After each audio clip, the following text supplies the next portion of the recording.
குடும்பத்தில் பிறந்து கலையரசு என்ற பெயரோடு வாழ்ந்து வருகிறேன். எனக்கு ஒரு அண்ணன் இருக்கிறார், பெயரோ கலையரசு.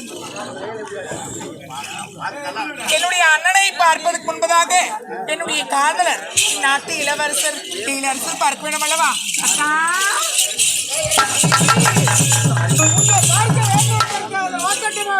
அப்படியா? மனது எப்படி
பாடி பாடிக்கொண்டே இருக்க வேண்டும். ரொம்ப நேரமா வெயிட் பண்றேன் உங்களுக்காக. அப்படியா? ஆமா எப்படி என்று சொன்னாலும் தெரியும். இதயத்தில் நீங்கள் இருந்தாலும் உங்களை மறந்து விடலாம். இதயமே நீங்களாக இருக்கும் பொழுது உங்களை நான் எப்படி மறப்பது? அப்படியா? உங்களை எதிரில் பார்த்த நாட்களை விட நீங்கள் எப்போது வருவீர் என்று எதிர்பார்த்து நாட்களே அதிகம். ரொம்ப நேரமா வெயிட் பண்றேன். அப்படியா? எப்படி என்று சொல்லி பார்ப்போம். அந்த கூவுற குயிலோ சிலவெல்லாம் பார்த்து படிக்குது பாட்டு. நீங்க பதில் சொல்லுங்க. ஆமா மாமா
அவசரமாக உன்னை பார்க்க வந்து என்னுடைய தங்கை வெளிநாட்டிலிருந்து இப்போது வந்து கொண்டிருக்கிறேன். யாரு என் நாத்தனாரா? ஆமா பரவாயில்ல. ஆமா உன்னிடத்து சொல்லிவிட்டு போய் அழைத்து வரலாம் என்றால் ஓடி வந்தேன். என்னங்க உன் தங்கச்சி வரது சந்தோஷமா தான் இருக்கும். ஆமா ஆனா ஒரு பக்கம் வேதனையா இருக்கு. எதற்காக உனக்கு வேதனை? எப்ப என் கழுத்துல தாலி கட்ட போறீங்க? கடையரசி கால நேரம் வரும்போதும் கழுத்துல நான் தாலி கட்டுகிறேன். அந்த கால நேரம் எங்கதான் இருக்குன்னு எனக்கு தெரியல. அப்படி கிடையாது. வேற என்னுடைய தங்கை இப்போதானே வெளிநாட்டிலிருந்து வந்து கொண்டிருக்கிறாள். அரண்மனைக்கு வந்தவுடனே அவளுக்கு அழகான மாப்பிள்ளையை பார்த்து திருமணம் முடிந்த உடனே நம் இருவருக்கும் திருமணம். ஐயோ உன் தங்கச்சி கல்யாணம் பண்ணாத, தப்பு பண்ண பாக்காத. ஏன்னு? ஆமா வெளிநாடு படிக்க போயிருக்கிறா, நாளைக்கு வரான்றீங்க, வந்த உடனே கல்யாணம் பண்ணி நீங்க ஆசைப்படுறீங்க. அது மாபெரும் தவறு. என்ன உன் தங்கச்சி வந்த உடனே ஏண்டி தங்கச்சி பட்டப்படிப்புலாம் படிச்சு முடிச்சுட்டா வேலை வேலைக்கு சாப்பிட்டியா கொண்டியா அப்படிலாம் கேட்கவே கேட்காது. அப்படி கேட்க கூடாது. நான் சொல்ற மாதிரி கேளுங்க. எப்படி ஏண்டி தங்கச்சி என்ன மாசமாக்கறியா, யாரும் லவ் பண்றேன்னு வந்த உடனே எந்த அண்ணனாவது அக்கா தங்கச்சி அப்படி கேட்பாங்களா? அந்த காலத்துல எந்த அக்காலத்து பெற்றுங்களோ அப்படிதான் கேட்டு ஆகணும். என் தங்கச்சி எதற்கு சமமானவள் தெரியுமா? எதற்கு? எரிகிற நெருப்புக்கு சமமானவள் என்னுடைய தங்கை. ஐயோ உன் தங்கச்சினா அவன் நெருப்பு தான். அந்த நெருப்பு ஊத்தி அணைக்கிறதுக்காக படிக்க வந்திருப்பான் ஒரு ஆம்பளை அந்த காலேஜுக்கு. பெண்களுடைய குணம் பெண்களுக்கு தெரியும் என்று உரைப்பார்கள். உன் தங்கச்சி அது வேண்டாம். நாளைக்கு எனக்கு நாத்தனார் குடும்பம் நடந்தாலும் நடக்கும். உன் தங்கச்சி கதை வேண்டாம், நம்ம கதையை பேசுங்க. என் தங்கச்சா? ஆமா கொடுமையா? கொடுமைனால என்னன்னு தெரியாது என் தங்கச்சி. உன் தங்கச்சிக்கா? ஆமா ஆமா நல்லாகதான் ஓய்வு தான் சாயம். பழமொழி. நான் என்ன சொல்றேன்னா எப்ப எங்க அழுத்த தாலி கட்ட போறீங்க பாக்குறவங்க எல்லாம் காரி காரி துப்புறாங்க. என்ன அந்த அக்காவுக்கு தெரியும் நம்ம லவ் பண்றது. வேற அந்த கடைசி வீடு அந்த முனிமா அக்காவுக்கு தெரியும். ஆமா என்ன அது என்ன? ஐயோ அவளை ரொம்ப கூடுவாங்க முடியுமான்னு. என்னங்க அவளுக்கெல்லாம் தெரியாது, அவளுக்கு தெரிஞ்சா ஊருக்கே தெரிஞ்சிடும். அந்த மாதிரி பொண்ணு ஆகும். அதனால அந்த அக்கா சொல்றாங்க ஏண்டி கலையரசி நீ நல்லா பாக்க நயன்தாரா மாதிரி அழகா இருக்கு. பாக்குறதுக்கு நான் ஹலோ இல்ல நான் இந்த பிரிச்சு சொல்றேன். ஒன்னும் பிரிக்க வேணாம் சேர்க்க வேணாம்.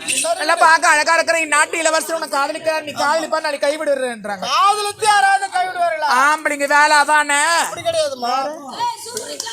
ஐயோ அவ எங்கேயும் அடிபடுக்கிற மாதிரி அப்படி கிடையாது. பெண்களுடைய பார்க்கிற பார்வையும் பேசுகிற வார்த்தையும் சுத்தமா இருந்தா எந்த ஒரு ஆடையோட கைவிட போறோம். ஆமா நீங்க ஆம்பளைங்க சரியா இருந்தா நாங்க பெண்கள் அளவுல நேரா நேர்கொண்ட பார்வைக்கு போயிடா இருக்குது. அங்கேயா போறீங்க? அங்கதானே கேஸ் கொடுத்து பார்வையா நடக்குது. பார்வையால தான் கெட்டு போறது. அதனால நம்ம லவ் பண்ற நம்ம அப்படிலாம் இருக்கவே கூடாதுங்க. நம்ம காதல் தெய்வீகமான காதலா இருக்கணும்.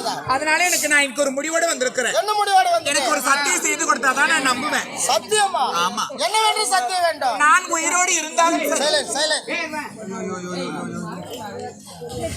என்னங்க நான் உயிரோடு இருந்தாலும் சரி, ஒருவேளை நான் இறந்து போனாலும் சரி, என்ன தவிர வேற எந்த ஒரு பெண்ணையும் எடுத்து பார்க்க மாட்டேன். எந்த ஒரு பெண்ணின் கழுத்துல தாலி கட்ட மாட்டேன். ஒரு சத்தியம் செய்து கொடுங்க. மூச்சு விட்டு பேசுமா? மூச்சு விடுங்க. சத்தியம் தானே கலையரசி? என்னங்க உன்னை தவிர வேற ஒரு பெண்ணை பார்க்க மாட்டேன். எந்த ஒரு பெண்ணின் கழுத்துல நான் தாலி கட்ட மாட்டேன். இது சத்தியம் சத்தியம் சத்தியம். மாரியம்மன் கோயில் தான் திருவிழா பண்ணது. மாரியாத்தா கோயிலுக்கு திருவிழா பண்ணிருக்கிறாங்க. சத்தியம் செய்து கொடுத்துருக்கிறேன். அப்புறம் கொஞ்சம் அத்தியம் அங்காள மாத்தாயே பெருக்கி போடுப்பா என்ற கையை போயிட்டு போகுது. அங்காள மாத்தான்னு பெருமையா சொல்லிட்டு அப்புறம் என்ன பெருக்கி போடப்பா? எங்க பாட்டி சொல்லி தந்தாங்க. பாட்டி சொல்றதே கேட்டுக்கிட்டு வயசுல பெரியவங்க சொல்றதை கேட்டா லைஃப் சத்தியமா சூப்பரா இருக்கும். அதனால சீக்கிரமா போய் சீக்கிரமா வந்துருங்க. நாளைக்கு முன்னாடி நான் தான் வந்துருவேன். நான் தான் வருவேன். நான் தான் வருவேன். நான் தான் வந்து நிப்பேன். நீங்க எப்படி வந்து நிப்பீங்க? நான் டூ வீலர்ல வருவேன். என் நாட்டு இளவரசர் நீங்க பைக்ல வருவீங்க. நான் யார்? ஏழ்மையான குடும்பத்தில் பிறந்தவள் அல்லவா? நான் நடந்து தாங்க வரணும். நடந்து வரது கூட அவ்வளவு வேலை இல்ல மாமா. எங்க அண்ணன் கிட்ட போய் சொல்லிட்டு வரணும். போய் சொல்றியா? ஆமா. ஏன் தைரியமா சொல்ல வேண்டியதானே? நான் நாட்டு இளவரசர் நான் காதலிக்கிறேன்னு சொல்ல வேண்டியது. வழக்கு பெற்று யார் அடிக்க அறிவு இருக்கா உனக்கு? யாருக்காகறா? உங்களை போய் நான் கேட்பேனா? ஓ அண்ணன் உன்னை கேட்பாரு. ஐயோ எங்க அண்ணனுக்கு ஒரு பாரு ஆம்பளையோட கோவம். ஆம்பளையோட கோவம் அப்ப ஆம்பளை கிடையாது. எங்க அண்ணன் அப்படிலாம் பேசாதீங்க. போ எல்லாருமே பார்த்து தெரிஞ்சுப்பாங்க எங்க அண்ணன் ஒரு மாதிரின்னு. அதனால நான் என்ன சொல்றேன், லவ் பண்றது அந்த சுலபமான விஷயம் கிடையாது. அறியாத பசங்க எல்லாம் கேட்டுக்குப்பா. என்னத்துக்கு பேசி கிடக்குறாங்க. லவ் பண்றதுன்னா முதல் எடுத்த உடனே பர்ஸ் காலி ஆகும். ஆமா முதல்ல பணம் தான் காலி ஆகும். ஆமா அடிக்கடி ரீசார்ஜ் பண்றேன்னா பணம் சரிதான். 100 ரூபாய் ரீசார்ஜ் பண்ணடான்னு சொல்லுவேன். அவனும் 100 ரூபாய்க்கு பண்ணிடுவான். ஆனா 1 ரூபாய்க்கு தான் அவனுக்கு மிஸ்டு கால் கொடுப்பீங்க. மீதி 99 ரூபாய்க்கு வேற எவங்கிட்ட நான் பேசிட்டு இருப்பீங்க. ஏங்க வாயை மூடுறீங்களா? அந்த மாதிரிலாம் நீங்க பேசு. உண்மைதானா? பண்ணி பார்த்துட்டாரா? ஐயோயோ ரொம்ப உள்ள போய் அடிபட்டுக்கிற நீ பாவத்தை. அதனால வேணாம் அந்த மாதிரிலாம் யாருக்கும் பண்ணாத. முதல் எடுத்த உடனே பர்ஸ் காலி ஆகுமா? பர்ஸ் காலி ஆகும். ரெண்டாவது அடிக்கடி லீவ் எடுக்கணும். லீவ் லீவ் எடுக்கணும். ஆமாங்க. வாடானா வரணும் லீவ். பாதி நேரத்துல லீவ் போட்டு வாடானா வரணும், போடானா போயிடணும். வாடா போடலாம் கூட சொல்லுவீங்க. இப்ப அது ட்ரெண்ட் அதாங்க. அதனால மூணாவது ரொம்ப முக்கியமானது. எப்படி? பொய் சொல்லணுங்க. பொய்யா? ஆமா. இப்ப என்ன சொல்லிட்டு வந்தீங்க அண்ணன் கிட்ட? எங்க அண்ணன் கிட்ட அண்ணா நான் நீரோடுக்கு போயிட்டு தண்ணி எடுத்துட்டு வரேன்னு சொல்லிட்டு வந்தேன். ஆமா, நீரோடுக்கு போய் தண்ணி எடுத்துட்டு வரேன்னு சொல்லிட்டு வந்திருக்கிறேன். இங்க வந்து என்ன தண்ணி எடுக்கிறேன்னு ஒண்ணு எப்படி தெரியும்? போங்க, இந்த மாதிரிலாம் பேசாதீங்க. ஏமா போங்க. கோச்சிக்காத. உன்னை நான் எந்த இடத்துல வச்சிருக்கேன் தெரியுமா? இந்த ஒரு வாரத்துக்கு கோச்சிக்கிறேன். எங்க அண்ணா அப்படி சொல்றீங்க? உன்னை பார்க்கும் மனது எப்படி இருக்கிறது தெரியுமா? இருக்கு. பட்டாம்பூச்சி நீ பட்டாம்பூச்சி.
நாளைக்கு எங்க வேணாம், ஒரே மழையடியம்மா. ஆமா, நாளைக்கு எங்க? நாளைக்கு எங்க தெரியுமா வரீங்க? ஆமாவா? காஞ்சிபுரத்துக்கு தான் வந்துருக்கேன்.